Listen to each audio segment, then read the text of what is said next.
पवार की मौत के बाद उनकी पार्टी एनसीपी में अब खींचतान मची हुई है। सूत्रों के मुताबिक अजीत पवार गुट इस वक्त दो खेमों में बटा हुआ है। एक गुट महायुति के साथ बने रहने के पक्ष में है, जबकि दूसरा शरद पवार के साथ जाना चाहता है। प्लेन हादसे में देखिए, अजीत पवार की मौत से पहले फरवरी के दूसरे हफ्ते में दोनों गुटों के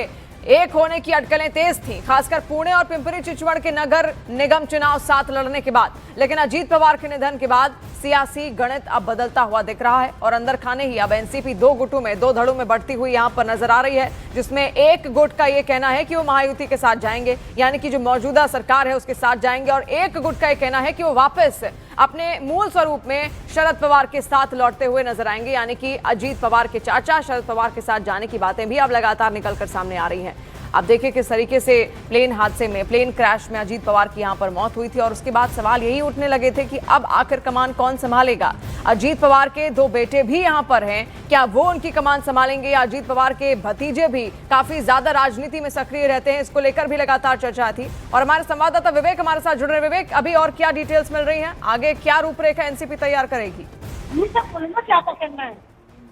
देखिए, आपको बताना चाहेंगे कि अब जो खबरें सामने आ रही है उसमें अजीत पवार फैक्शन की तरफ से जो सूत्रों से जानकारी मिल रही है कि वो जल्द ही एक जो चिट्ठी है वो महाराष्ट्र के सीएम देवेंद्र फडणवीस लिखने वाले हैं और उनसे मांग की जाएगी कि जो पोर्टफोलियो अजीत पवार के पास थे वो पोर्टफोलियो एनसीपी ही के जो विधायक है उनको और एनसीपी की पार्टी को मिलना चाहिए। आपको बताना चाहेंगे कि अजीत पवार के पास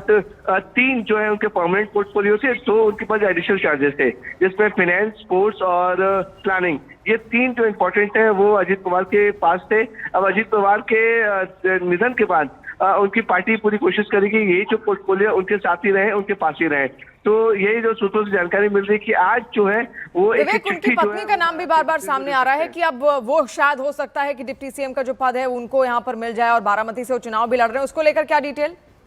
चौहान की देखिए, ये जो खबरें अब सामने आ रही है उसमें अजीत पवार फैक्शन के कई विधायक और जो कार्यकर्ता उनकी मांग है कि जो पोजीशन अजीत पवार की महाराष्ट्र सरकार में थी डिप्टी सीएम की, वही पोजीशन उनकी पत्नी को अब देना चाहिए। आपको बताना चाहेंगे कि सुनेत्रा पवार फिलहाल राज्यसभा सांसद हैं और उनकी पार्टी की मांग है कि जो डिप्टी सीएम का पद है वो सुनेत्रा पवार को मिलना चाहिए और जो विधायक का पद है वो शरद पवार के दोनों बेटे में से एक को मिलना चाहिए। यानी विवेक, कोशिश यही है कि किसी भी तरीके से जितने पद यहाँ पर हैं वो कहीं ना कहीं एनसीपी के अंदर ही यहाँ पर रहे। बहुत शुक्रिया विवेक जानकारी के लिए।